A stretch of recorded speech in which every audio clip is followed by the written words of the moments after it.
1045 The Team, your home for New York sports. And, of course, Goz, every Tuesday you invade the studios of the CW15 and CBS 6.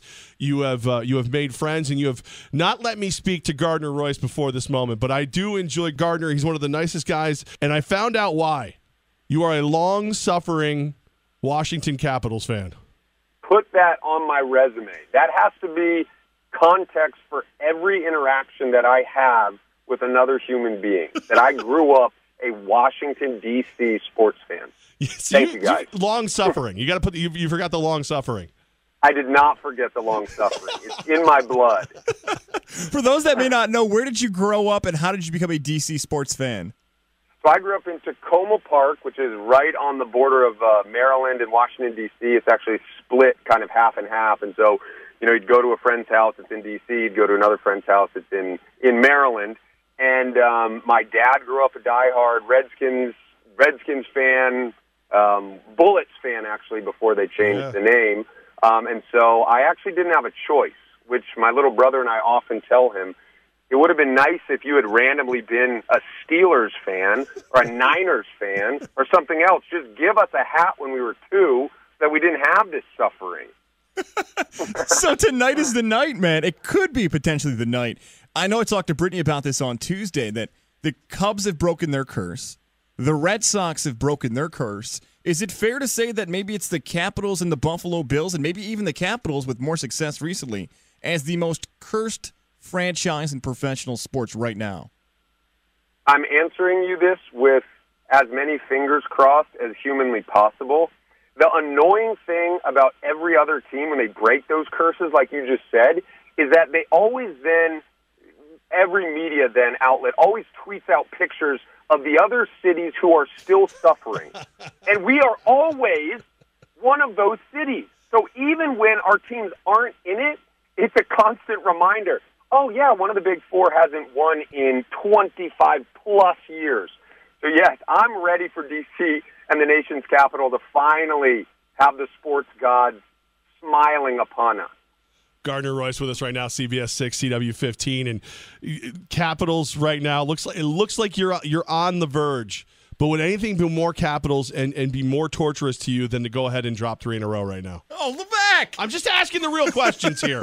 You put it out there. I'm putting this on you if it happens. But I will say, so I saw someone who works in radio in D.C., a friend of mine, did a poll that said, if they win in Vegas, you don't have the same interaction because they're not winning on home ice. So would you want them to lose tonight and then win when they come back to D.C.? And my friend responded and he said, if you know D.C. sports and you've suffered, you do not ever want to give the other team a chance to come back. We got to close this down. I'm not opening the door. I'm not opening a crack. I don't care. The streets of D.C., you've seen them after every win in this entire playoff run and now in the Stanley Cups.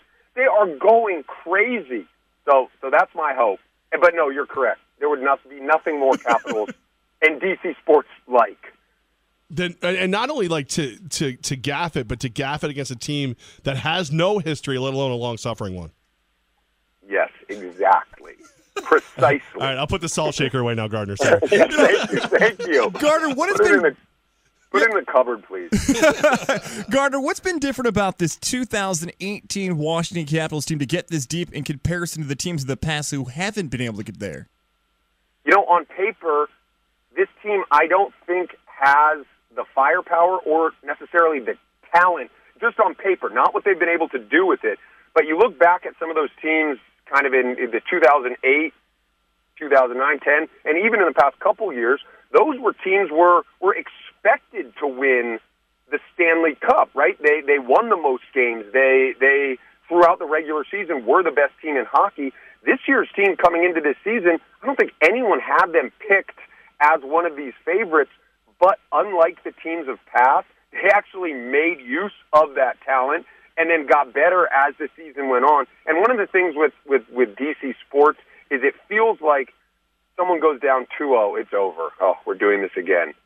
Or, oh, we're actually getting some steam. Well, we just got to wait until the other shoe drops, until the sports gods actually wake up from their slumber, their mid-afternoon nap, and then we bring back the pain. But to your question, I think this Capitals team is actually doing something that the ones in the past didn't do.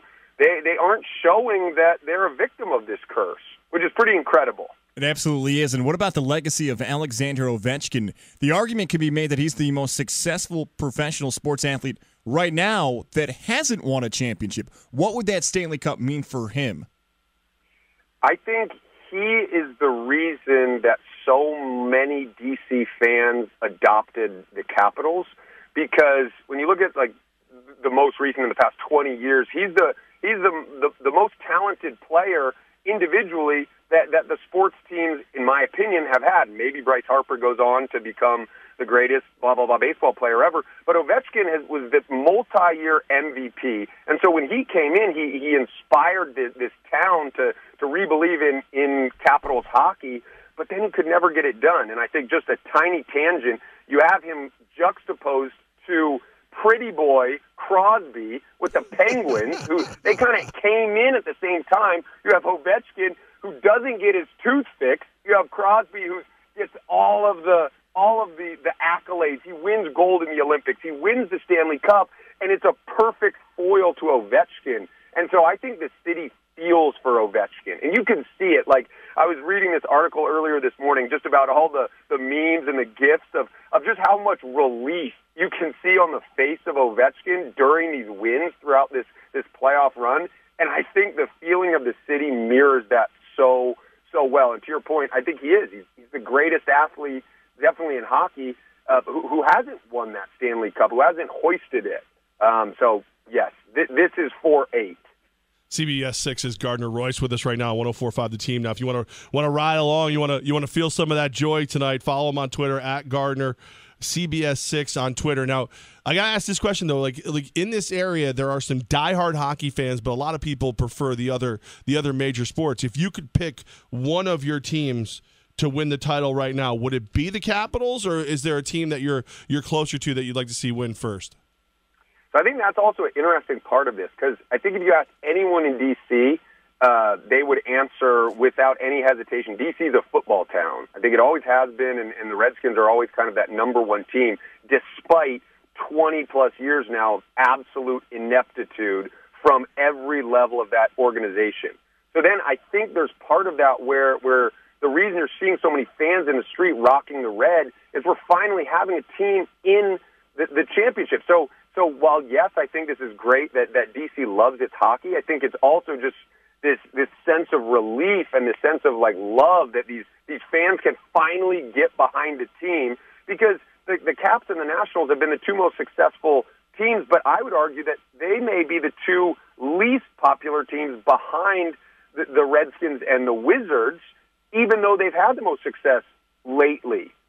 So I think if you were to ask a lot of people, they would say they would rather a Redskins team. However, they've handled stuff so poorly. I think there are some people who are losing that love for the Redskins. So I think right now, and to Goz, what you had said about Ovechkin, this is the team that should win it right now. Gardner Royce, CBS 6. Make sure you check him out on CBS 6 Sports. And Gardner, man, I wanted Vegas very bad, but after hearing the pain in your voice and being a long-suffering Raiders fan, after look, I haven't seen a Yankees championship in 9 years. I know what suffering's like. But we're pulling for you. You talk about the pain in my voice. I don't know if you can hear it, but it's a little hoarse because I got a little overexcited in the last game. Which is hard when you actually have to then be on air and talk for a living. But I'm going to try and do that. I can't make any promises, because if tonight it goes how we all are dreaming and hoping, I might be hoarse again tomorrow. I see. That's all the more reason to tune in. That's must-see television for me. No, man. It is, but my voice cracked. See you, Gardner. Enjoy the game tonight, man. Thank you guys so much.